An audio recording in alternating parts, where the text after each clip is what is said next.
What's going on, everybody? What's going on? We are live once again. What's going on, everybody? Thank you so much for joining in. Coming through the live. Black Light Revelations, first one in. Thank you so much, bro, for coming through. Appreciate you being here. And glad you're here for the conversation. I'm just going to talk about a few things.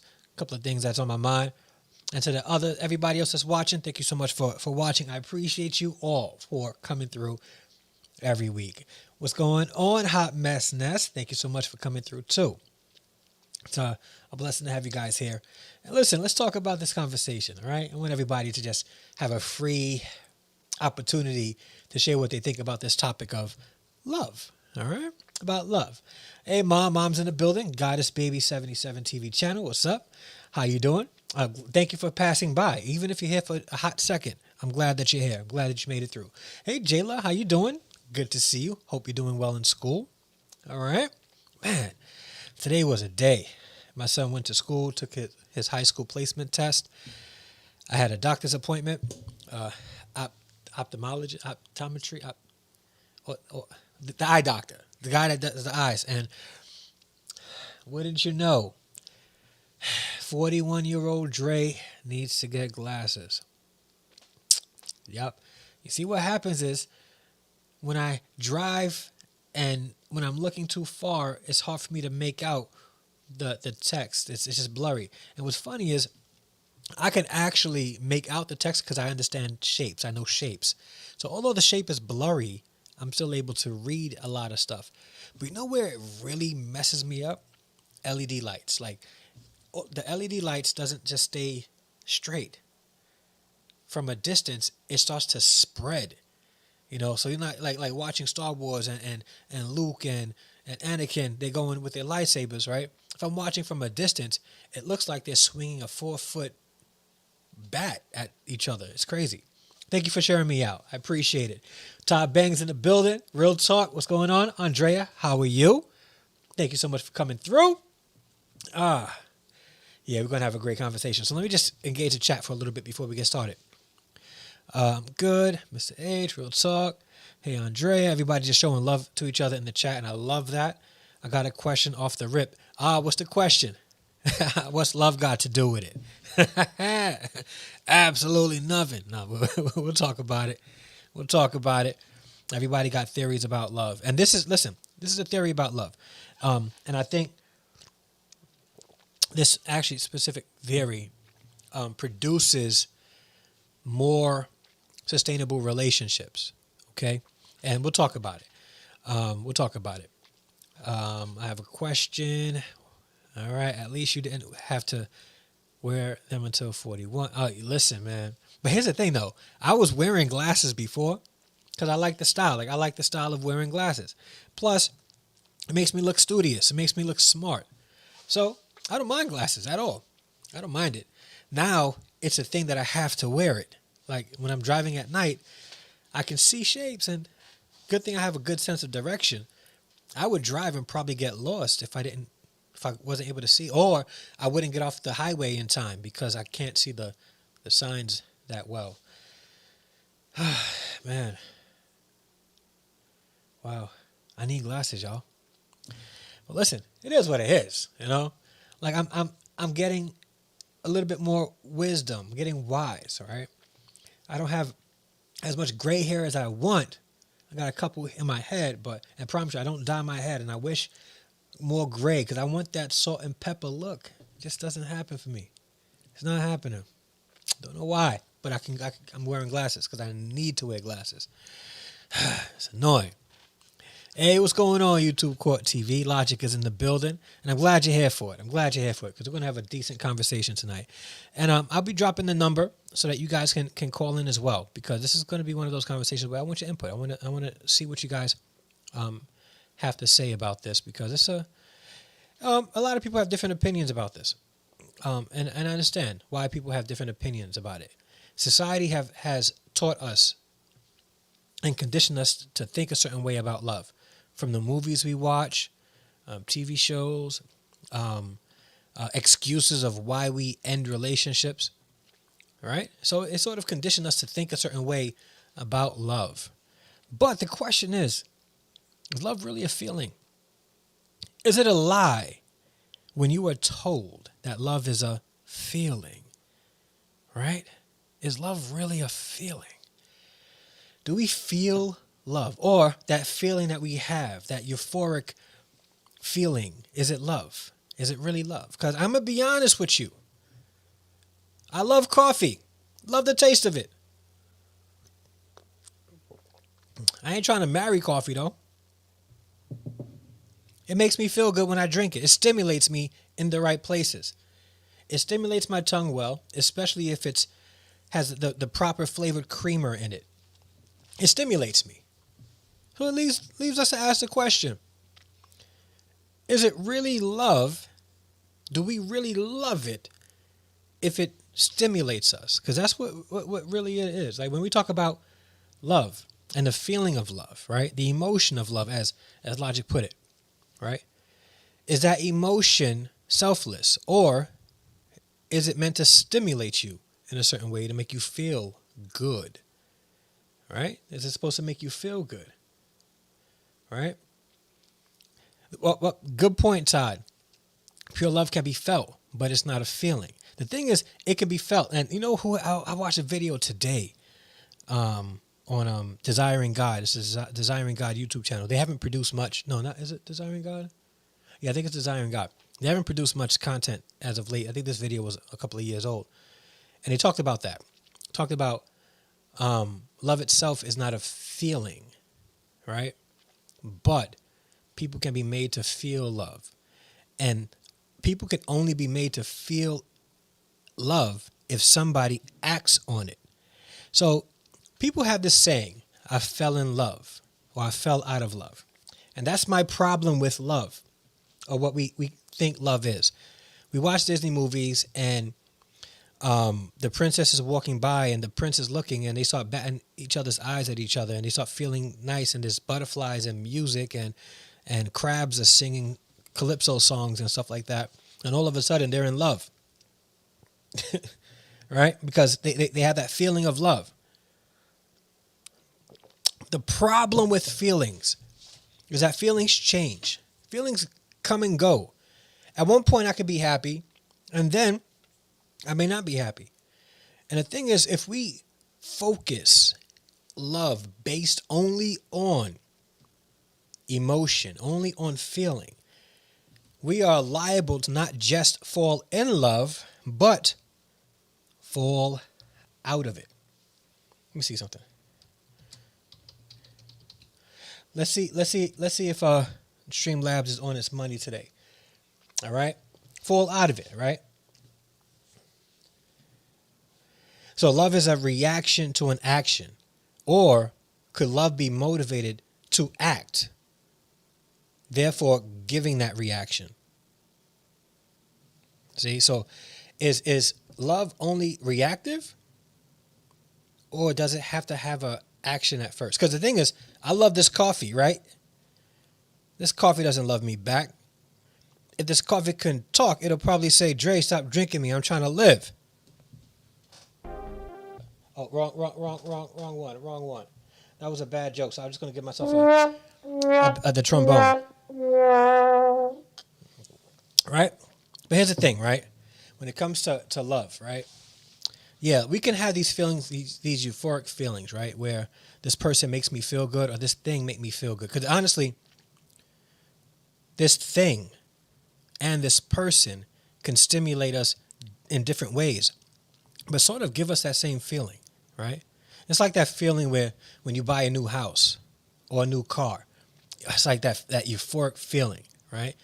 And it's also sort of like that feeling where you are about to get into a fight and that adrenaline pumps in your veins, and now you're ready to because it's the same emotion. It's motivated by the same thing, right? But is that what love should be based on? Because the problem with that kind of love is that it comes and goes. Very little commitment is involved in that. It's a matter of feeling. And a lot of times it's selfish. It's a selfish kind of love. I'm going to love you because you make me feel this way. Then is that really love? Am I really feeling love if somebody makes me it stimulates me a certain way. I don't know. Have anybody ever gotten pedicures before? I have. I've gotten pedicures before, right? And one time I went to like this one person. She gave a really good pedicure, like massage the dogs and all. It felt good. It stimulated my feet in a way that I was in euphoria. I was in bliss. I'm not trying to marry her. For the moment, she made me feel good. Like, in a more innocent way. She was doing the dogs, right? But I don't love her. Like, I'm not trying to marry her, right? And I think that we have to separate the feelings that we get when people stimulate us from the actions we take to actually show what love is. All right. Oh, you've gotten. Listen, man. I remember a couple of years ago, I was like, I'm never going to get a pedicure. Then I was forced to get one. And after that, didn't have to be forced again. Pedicures is life, my friends. It's life. If you haven't never gotten one, get one. All right? Get one. You'll thank me. So, love. Is it a lie that love is based on feelings? I would say it is. I think the more genuine love is love that is motivated by choice. And because I choose to love you, I will make you feel loved. See, I don't think people who want to make me happy all the time or stimulate me all the time necessarily love me. All right? They could really have nefarious thoughts and motives to hurt me. People do that, right? People do that. I'm not going to be motivated by how people make me feel. And here's an example, right? Here's a genuine, real life example. Dudes are motivated by what they see.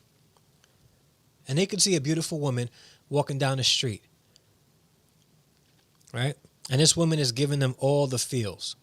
Like they all the feels because of what she looks like. They love what she looks like, right? At that specific moment, what she looks like is stimulating them. All right? That's not love. A choice has to be made there. Right? They got to choose to go over there and spark a conversation and get to know the person. All right? At that specific moment, this man can say it was love at first sight. Was it though? Was it really love at first sight? I beg to differ. It wasn't love at first sight. It was like, she's bad. I need to holler at her. All right? So I think men and women, for that matter, need to learn how to separate the emotion from the choice of loving somebody. Because we're looking to have sustainable relationships, right? Relationships that's sustainable, that will last. Hey, what's up, Shanita? Thank you for coming through. Relationships that will last, right? And if we want it to last, right, we have to choose for it to last. We have to do the work for it to last. So let's say, for argument's sake, people fall in love with one another. My question is, what's to keep them from falling out of love? Because when you fall in love with somebody, you fall in love with them because they stimulate you. So now, this person that you're with has to perform for you to feel loved. And therefore, because you don't feel loved, you won't love in return. So now that starts a very toxic cycle within the relationship where now I'm not feeling love, so you're not going to feel my love. And at that specific moment, it becomes a choice. You choosing not to love that person. And then you know what happens? What happens is they fall out of love. Todd says, I love the pedicure process and the feeling from it. It helps me when my feet are my lowest without judgment. Real Talk says, I almost fell in love with the agent that does my feet because my feet are jacked up, but she loves doing my feet. Feels great. Listen, the way to the man's heart is through his dogs. Listen. Oh, man. Oh, Streamlabs is on his money tonight, reminding you guys to go to my Instagram and sign up. How about they remind you guys to support the channel? Do that. Nah, infatuation at first sight. Like when Bentley rolls by, you are deeply interested, but you have no commitment to the machine or the bills that came from it. And you know what? And that's a good point, Todd. The commitment portion of it. Can we emotionally commit to somebody? Like, can we say, oh, I just want to commit to you. You make me feel like I want to commit to you. Like, how does that sound? Like, can you commit to somebody? You make me want to commit to you. You just have that commitment quality that I can just commit to you. And you just make me feel like I should commit to you. Like, no, we don't feel like committing to nobody. If you want to commit to somebody, commitment is a choice. And that's why love itself is a choice. It's an action. We can have these feelings, but is that feeling really love? And that's why I like how the Hebrew language breaks apart love. It really does separate. In the English language, love is very general. Like I remember a couple of years ago, I watched and I'm sure everybody's seen it, that lecture that Lauryn Hill was given about love and how she asked the question, do we really know what love is?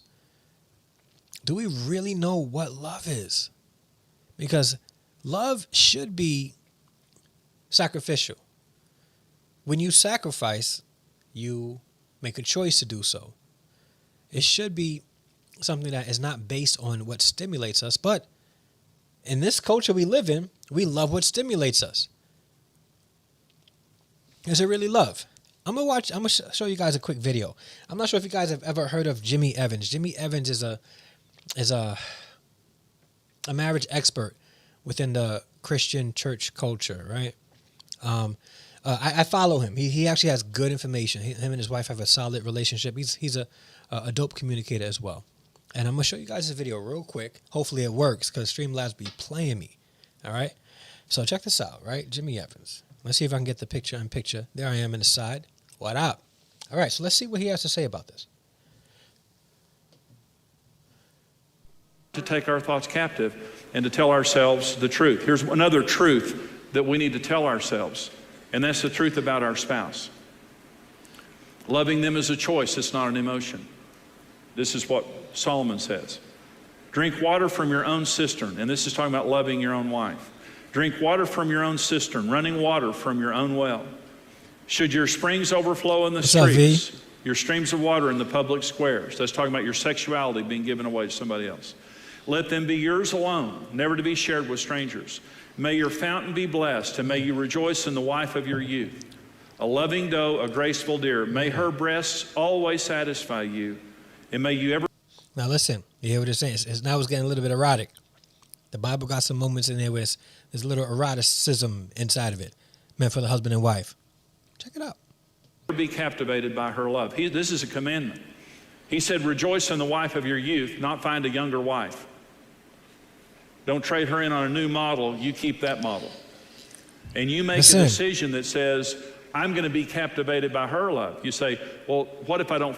Now, if you hear what he says, he says, you make a decision to be captivated by her love. Right? The problem with falling in love is this.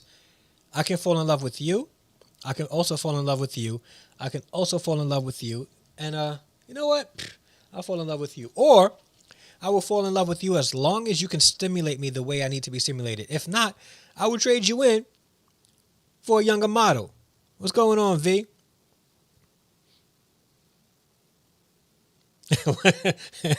Shanita Marie. Well, listen, every guy would appreciate that, okay? Just saying. But, right? So now that I have no more use for you, I'm just going to trade you in for a younger model because you don't do it for me anymore.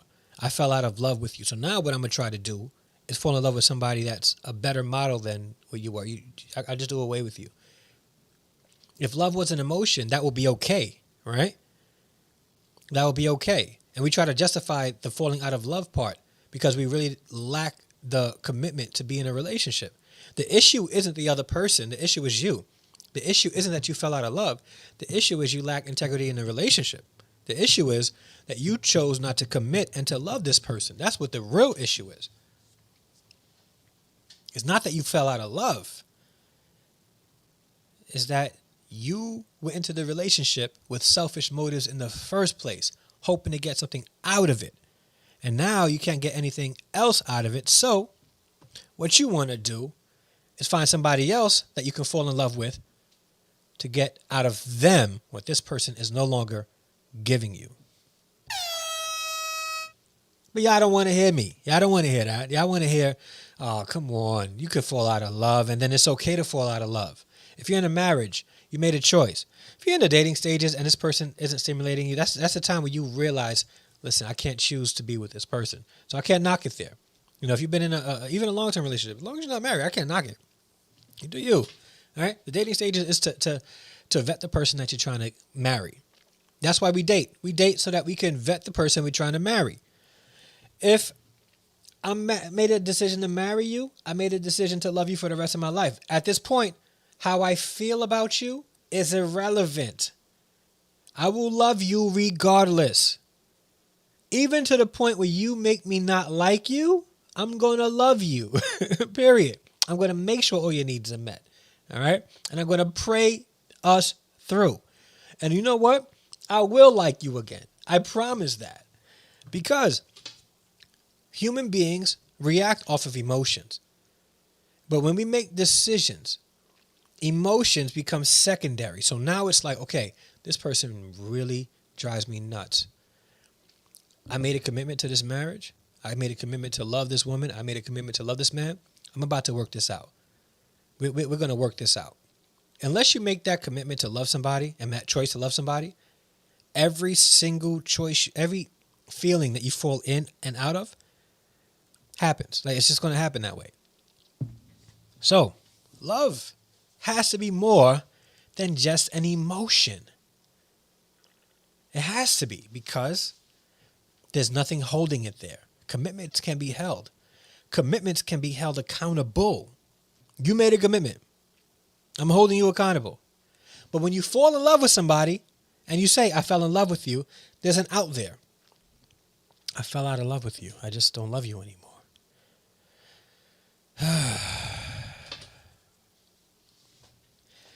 Listen. We don't want to talk about it. You know what I'm going to do? I'm going to let you guys talk about it too. I'm going to open up the call lines. Okay? Let's see if you guys would have what do you guys have to say about this topic? Because we all have different theories, and my concern is this, right? And this is what I'm about. I'm about sustainability in a relationship. I went to school to get a master's degree to learn about relationships, marriages, and family. So, and no, I'm not an expert. Like, what you're not going to get from me is an expert. I'm willing to learn also. However, love has to be more than emotions. All right, has to be. There's a question, Dre. Do you agree that most people break up because they stop liking each other, but still loved each other? So yeah, you know what? People do that. People definitely do that. Like, they don't like each other. They can't get along. It's toxic. There's that connection there, right? But there's a love. And here's the thing about love, right? And even breaking up in a relationship. Almost every relationship that's even toxic has a mourning stage, a mourning phase, right? Where every time we mourn because the relationship is not going to be the same anymore, or the relationship has been severed, either through loss of life, breaking up, moving on, things like that, moving away, things like that. So people mourn. There's a mourning stage. And the reason why we mourn is because we're going to miss that relationship. That relationship is a connection that we make, right? And that's where you can say, I have this like connection, this loving connection with this person, right? That emotion though doesn't keep you in that relationship, right?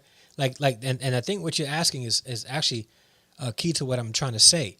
You can love somebody, right, and have that emotional connection, but choose not to be with them because you know they're not good for you. At that point, you're choosing to leave that relationship and not love that person anymore. Can you still love somebody? Guys, come on. Come in the call up, man. I put the number on. I put the number up. I appreciate the comments and the questions in the chat. But you guys can call in too. Call in too. Listen, the number's there. Call. The number. It's call. Call. All right. So you can still love somebody and know you're not good for them. But then but here's the thing. At that point, Andrea, what do? Do you stay in the relationship or do you leave? Because at that point, it becomes a what? A choice. Logic, we've been here. You the one that has been missing in action. Nah, Logic is here. Appreciate you being here, bro. Oh, you're sick of calling? That's fine, though. You don't have to call. Keep engaging in the chat. I appreciate that, too. All right. It left. What left? The number left? Oh, it's left. All right, it's over there. All right. All right, cool. It's there. So, what are your thoughts? So, Logic is here. So, yeah, so I do agree. When people break up, they make the choice to break up because they know that relationship isn't good for them. Are the numbers up there? I'll put the number in the chat as well. Number is 908 444 6257. There you go. Happy Wednesday. Oh, hey, Miss Purple. Thank you so much for coming through. Appreciate you being here. I think somebody's coming downstairs. You want to come say hi? Oh, no, they're not trying to come downstairs. Glad you're here. All right, so here's the thing. I'm going to put it and I'm going to pin this at the top of the chat. There we go. All right. Call from. To accept, press 1. Hello. Hey, Dre. How you doing? I'm good. Who's this? Andrea. Oh, Andrea. What's up, sis? What's up? So can you still love somebody that know you're not good for them? Say that one more time. Can you still love somebody and know you're not good for them? Well, that's where the emotions and choice comes in. So people have this feeling, right? This feeling of euphoria that we define as love, right? The connection that we've made, we define that as love, right? We make that connection. It's like that loving connection, right? But at the end of the day, it has to begin and end with a choice, not with a feeling. Because that connection that you have, right? It's there. It's real, right? But that's not what's going to keep you with that person, is it? No. So if you know that you have this connection and it's there, but they make you feel bad, right? They make you feel worthless. You know that it's a toxic situation, but you know that there's some kind of connection there. At that point, you got to make a choice. Do I stay in this relationship and continue trying to love this person? Or do I leave? Right? Therefore, love is a choice. And that's sustainable. That's a sustainable part of a relationship. So am I saying that there's absolutely no feeling of love? I can't say that concretely because people make connections, right? And the problem with the word love in English, in American English, is that we only have two words. There's like and there's love, right? And we differentiate the two, right? But then when we differentiate the two, we either group everything, right? That's sort of like major as love, right? Like, for instance, like that whole, you can love the person, but you may not like the person. Well, at that point, you made the choice to love the person. If you don't like them, they're not making you feel love at that specific moment or liked at that specific moment. So what we tend to do is you say, love is an emotion, right? Except when the person gets on your nerve.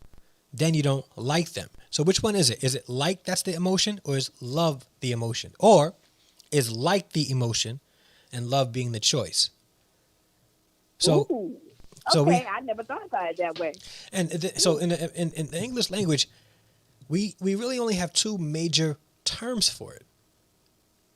Two terms, like and love, because we love everything. Like if I was honest with myself, I would say that I like coffee, but you know what I say? I love coffee. Yes. if I like this, it's giving me an emotional or a stimulating satisfaction at the specific moment. All right. So I like it. So if we say we love somebody, but we may not like them, then are we really saying that like is the emotional part and love being the choice? I think love is being the choice.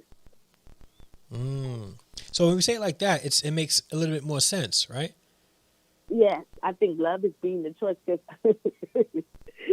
I got some family members, my nerves, but I deal with them because I love them. So love is being the choice. I feel you. Well, hold on. I never thought about it like that. Yeah, and I think that we have to really think deeply about certain things like this, right? Is it really a feeling, or is liking actually the feeling that we have, and we're just grouping it in love? Yeah. There's a lot going on in the chat. Hold on, Mr. Brill. I see you dodged my question, sir. What's your real question? I don't see it. Scroll up. It's right under your question. Dre, don't want to address my compliment. So hold on. There's a compliment? I didn't see the compliment. You should do this live on StreamYard. I should, right? Yeah, I should do this on StreamYard. Hold on. Question.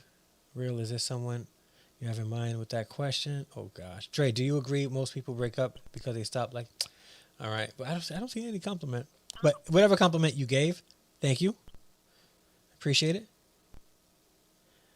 Oh, thank you. I see it. You look rather handsome. Thank you, sis. I appreciate that. I see it. I'm learning something. I learn something from you, Dre, all the time. Oh, thank you. I hope I add, and I'm looking to learn too. Yeah. Yeah. Yes. I do. I do think love is a choice. Yeah, and I think that when we really look at the terms like and love, and then we put it in that situation, how I can love somebody and not like them, then it's sort of then at that point you're making the choice to love them because they're not making you feel loved. So you say, I don't like them. So it's deep. Good stuff here. What's deep. up, Ruth? That's very deep. You got me thinking today. Yeah. So I think that, and it's a good conversation starter with other people, right? And it helps put things into perspective. So now, I am going to take you to a couple people. This is going to be a good conversation starter. Yes, I like it. Yeah. So now it's like, when now you can call people out and say, hey, so you're choosing to love this person. You may not like them right now, and they're not liking you because they're not stimulating you the way you want them to stimulate you. So you don't like them, but you still love them. So you're making the choice to love them, right? Mm-hmm. And how you feel about them is that I just don't particularly like you right now, right? Yeah. So now that part and being able to differentiate it that way will help relationships become sustainable. Because now we can separate it. Now it's, you get on my nerve. I can't stand you. I want out of this relationship. You just made a decision not to love this person because you don't like this person at this specific moment. If you want a sustainable relationship, you got to be able to separate the two. I do not like you right now. You're getting on my nerve. Give me my space. Because in 2 days, maybe 2 hours, you're going to wind up liking that person again. All right. Mm-hmm. So when we make decisions based on like emotions and saying, hey, I fell out of love with this person. No, it's really that you don't really like that person anymore. They don't stimulate you anymore. So they don't like you. So now you're choosing not to love them anymore. Yeah. Okay. Well, I like that. Thank you so much. You're welcome. Thank you for calling in. I appreciate that. Thank you. And I wrote me some notes down for my friends to have this conversation. I appreciate it. Yeah, have a girls' night and say, hey, let's talk about it. Yes. Yeah. Okay. Well, thank you. You're welcome. Bye-bye. That was Andrea. She called in. And you guys are able to call in this number right here if you guys want. Right there. Right there. Call in. Love at first sight happens. Okay. And give me an instance where love at first sight happens. How would that look? How would loving at first sight happen, and what would it look like? And you have to give it to me in a way that it's not stimulating to anybody. How does love at first sight happens?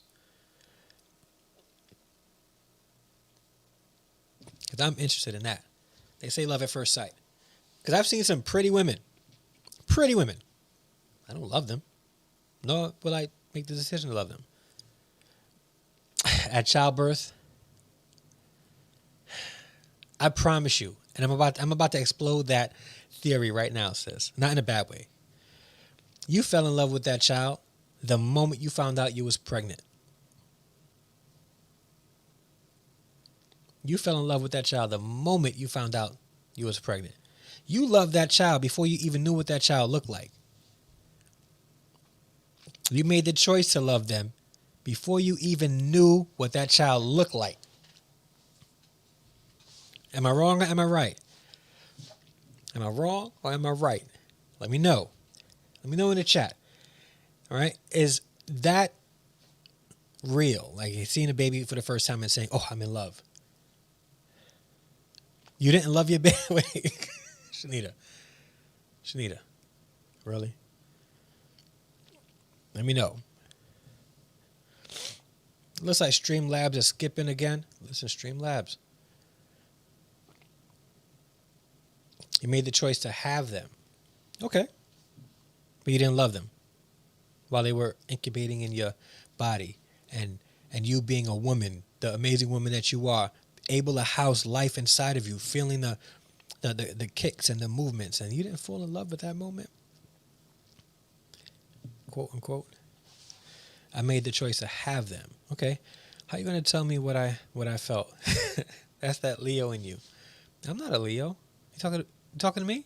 I'm not a Leo. I'm not cussing you. All right. Can't leave V. My bad. Oh, wait. Okay. You're talking to... Okay. Sorry. You're talking to real. Yo, they're engaging in the chat. Like, I'm like invisible here. Like, they're going in. They're going in the chat. Yeah, but love is a beautiful thing. Love is a beautiful concept.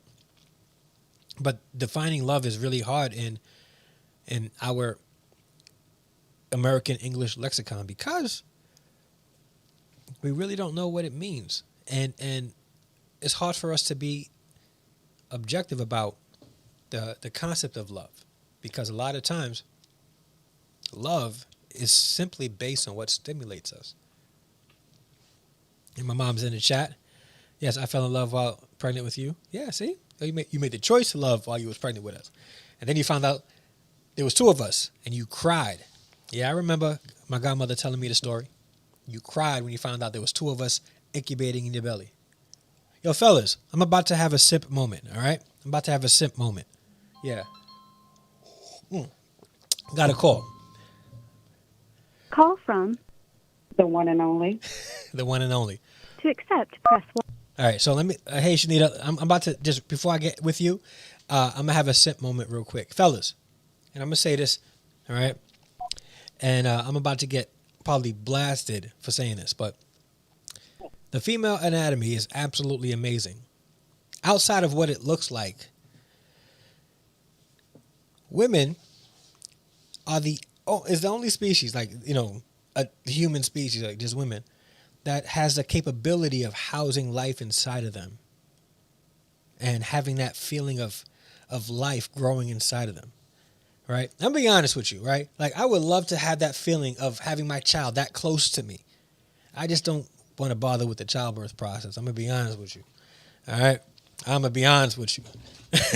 But listen, like, real talk, like, women can actually house life inside of them. That's deep. Like, that's crazy. Like, Mom, you go. Thank you for housing me for the months that you've housed me in. What's up, Nita? Hey, How are you? How you doing? I'm good. How you doing?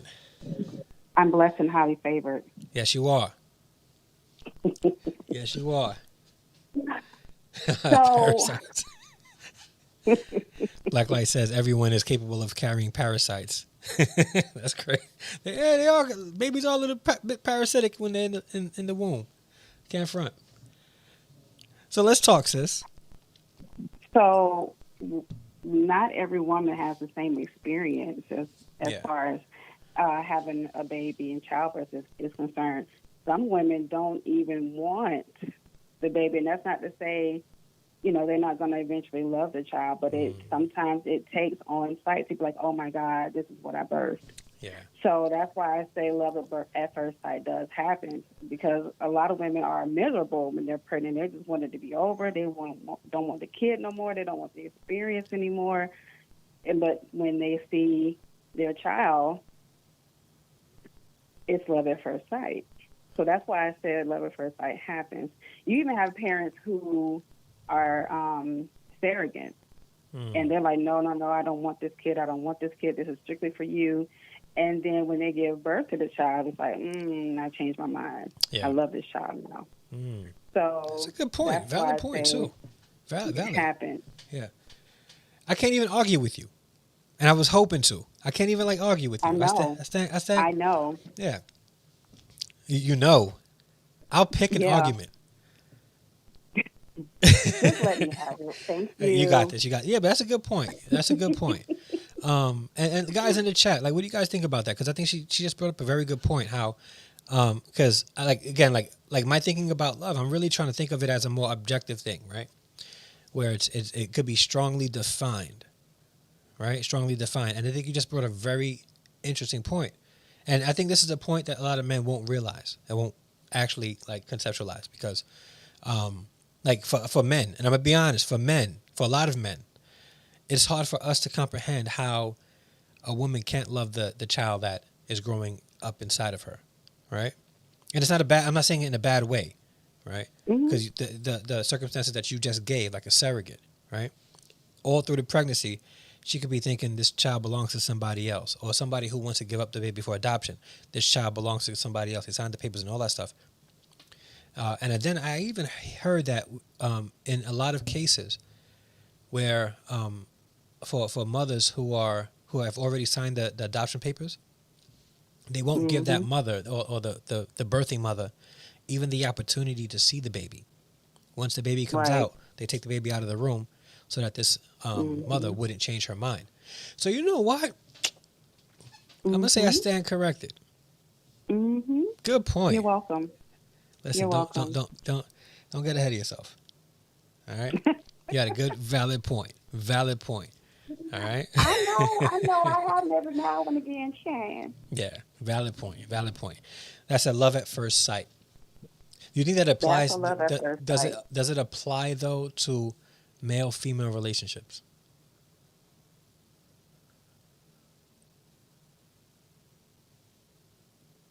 I don't know. Because I don't want to say yes, and I don't want to say no. Because so let me ask you this question then. When you saw your baby, right? Did you say to yourself or think to yourself, "Oh, this baby makes me feel good," or when you saw this baby, you thought to yourself, "I want to take care of this baby for the rest of my life"? With my last child, the first thing I said? What's that? Is he ugly? Listen, let's be honest. Most babies come out wrinkled, ugly, Exactly. Yeah, I get it. So that was going to determine my love for the child. That was going to determine whether I wanted to make a choice. Yeah. Love my child. Yeah. So, but then after that, you saw your child. What did you say or think to yourself? That I love him. And I'm going to do what I need to do to take care of him. So, but that was already, it wasn't even like at childbirth, really. It was when I got pregnant. It was like, okay, this is what I have to do now. This is my responsibility. But then when I gave birth to him, it was like, oh my God, I really have to do what I have to do for him now, because he deserves it. He deserves to, to have all the love and the care that he needs. So my perspective changed during pregnancy, then in childbirth. Yeah. So it was motivated. So it wasn't like. What was that? Well, yeah, because it's a whole backstory, child. But when I was pregnant with him, I'm like, this is not what I wanted, but here it is. And over time, during the pregnancy, it was like, okay, I'm preparing myself to give birth to this child. This is what it's going to be. This is how my life's going to change. But then when I gave birth, it was like, oh my God, yes, I accept all of everything.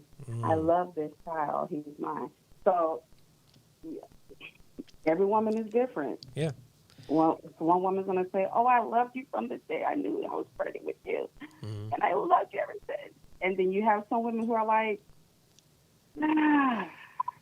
here it is. And Some then people were their like, mind changes. I started loving you when you went to school, and I didn't have to take care of you anymore. Some parents want to love their kids after they leave out their house. I fell in love with you after you got your own place. Man, they didn't have to care for you. Exactly. That's when the relationship really changed. Like, oh my God, I love you so much. Yeah. That's a good point too. Very, very good point. Very good point. But I'm not sure if that's the same. I'm curious as to how that would be applied though, with male-female relationships. In relationships. Yeah. So, like man and woman. 'Cause, when I think of relationships, I don't just narrow it down, to, man and female. My mind is a lot broader than that. I don't know what your mind do, but my mind thinks. So, I say, I don't know. Is it Michael Stampley? I want to say it was either Michael Stampley or Troy Sneed.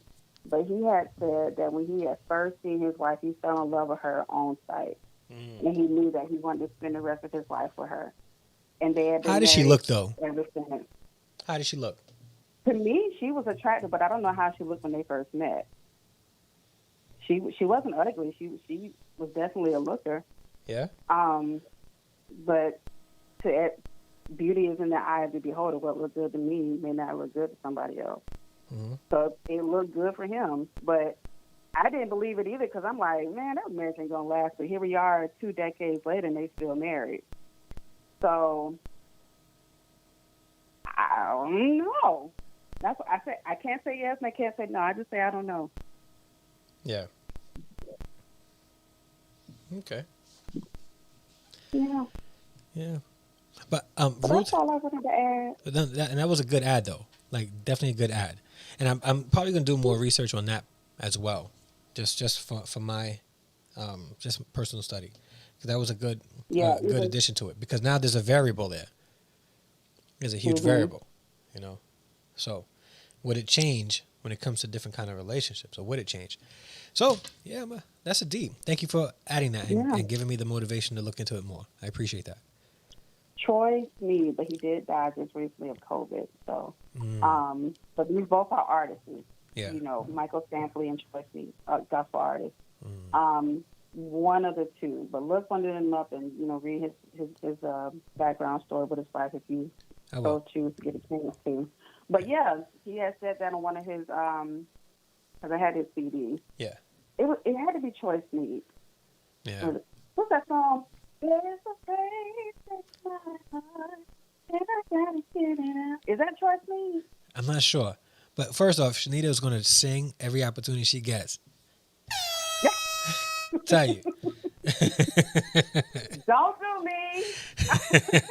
That's right. Sing it. Anyway, but yeah, I'm going to hang up now. Let everybody else get on. I appreciate Bye. it. Later. But Ruth has a good question, right? Do you think Adam loved Eve at first sight? And Real's like, I'm not touching that.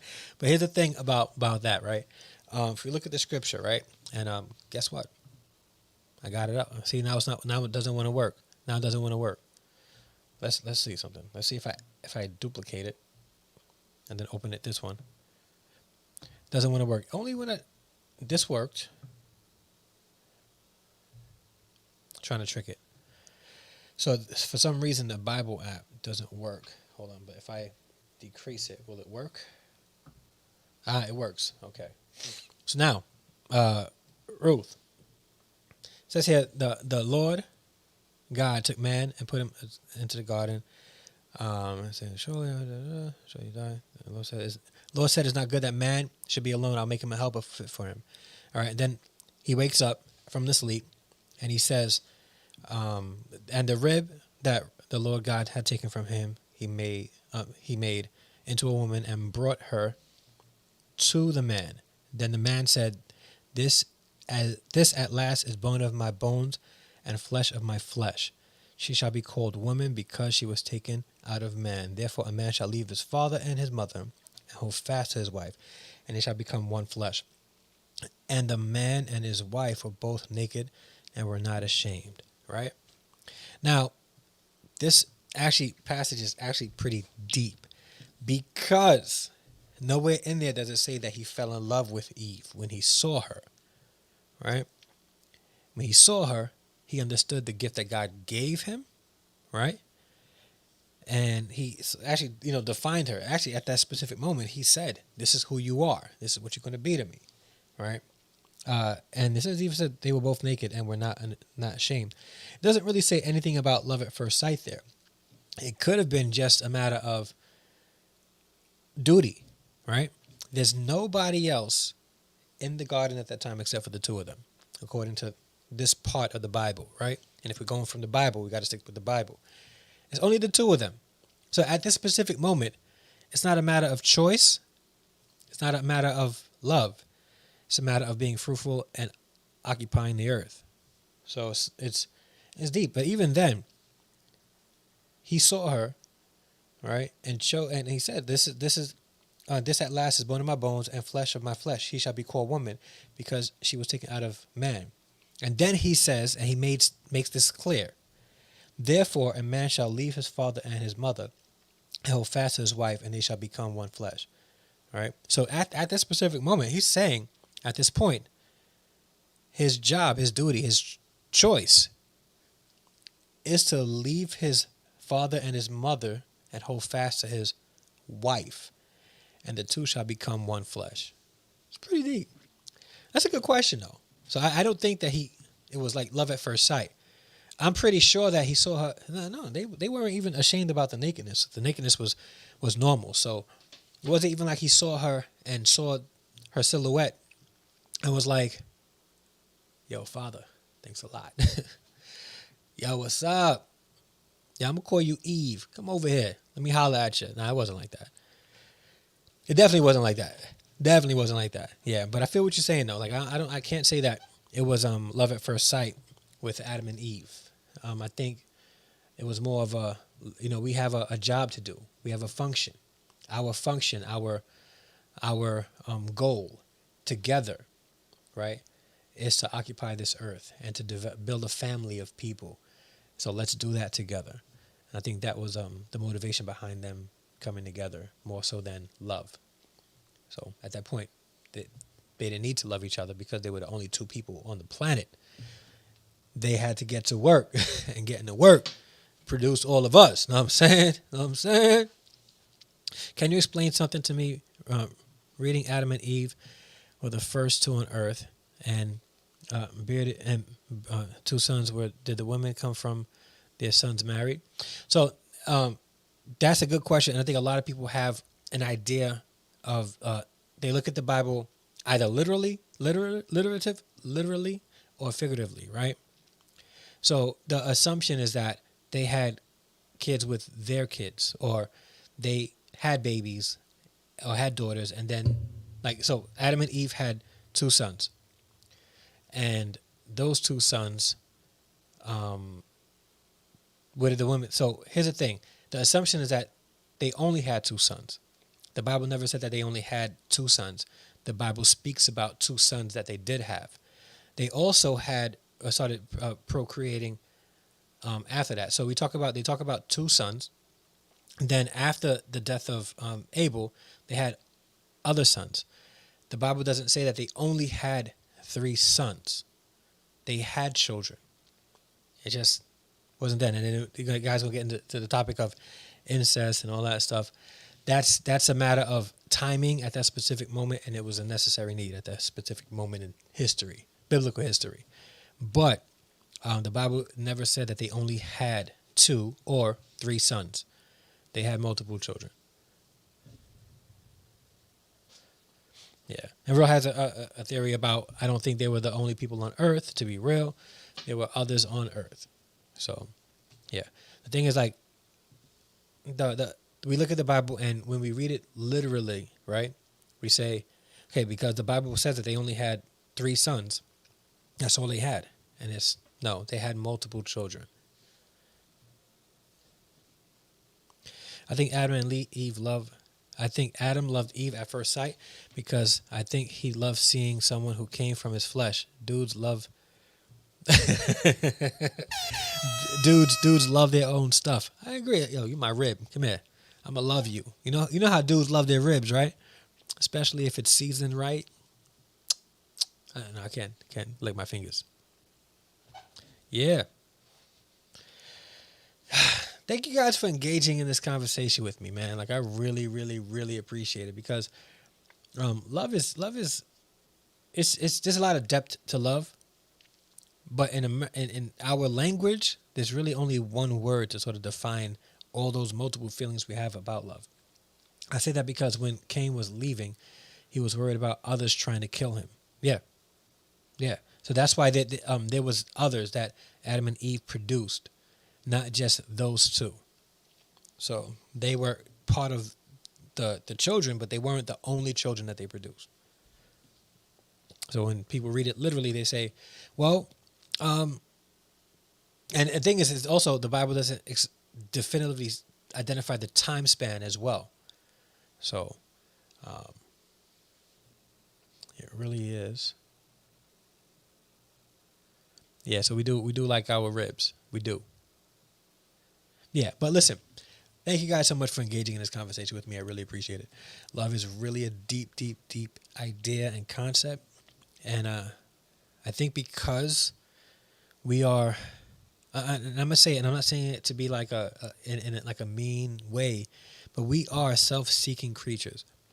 We are bent on survival and self-satisfaction, and because of that, we look at love as what can I get from this, instead of more so how can I give this to show that I love somebody.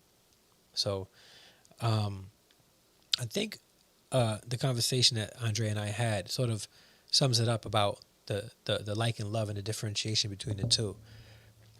If I don't like you at this moment, I'm still going to choose to love you and not fall out of love with you because I don't like you anymore.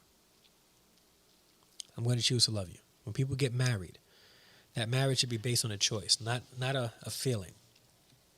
That's why so many people have these ginormous weddings that they go into high debt for because they want to feel good about getting married, but they don't want to feel, or they want to feel good about the wedding, but do very little to work toward becoming a committed spouse in a relationship. We have a self-seeking idea and concept of love. And if we do that, how will love be sustainable? How do we sustain that kind of love? Love can only be sustained if we choose to love. Not just on emotions. Because emotions come and goes. Emotions come and go. You choose to love, then you're choosing to be in a sustainable relationship. Okay? Let's keep this conversation going. Relationships take maintenance. Very true. Very true. Very true. All right? So let's keep this conversation going. I do want to thank everybody for watching and joining in the conversation. To Andre and Shanita for calling in, for Real and Blacklight and Miss Purple and V and my mother and Todd and even Streamlabs up in here. Like everybody. I hope I didn't miss anybody. But if I did, it's not because it's not a matter of the heart, it's a matter of the mind. I just forgot who's in the chat. But I do want to thank you guys for joining in this conversation. It's a deep conversation. And it's something that we really need to talk about. Do we really know what love is?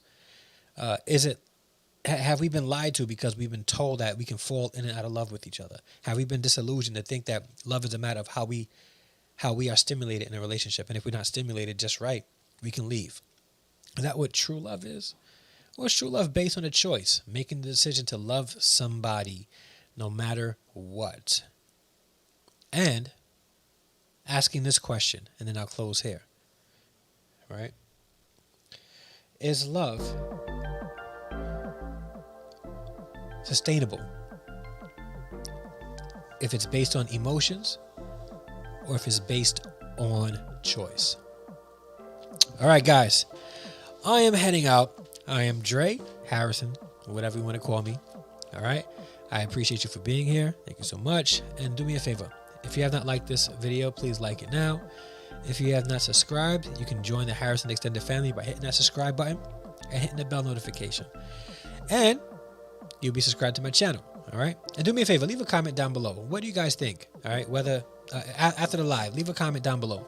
Do you think love is an emotion or do you think it's a choice? And let me know why. All right. Interesting to hear what you have to say about this topic. All right.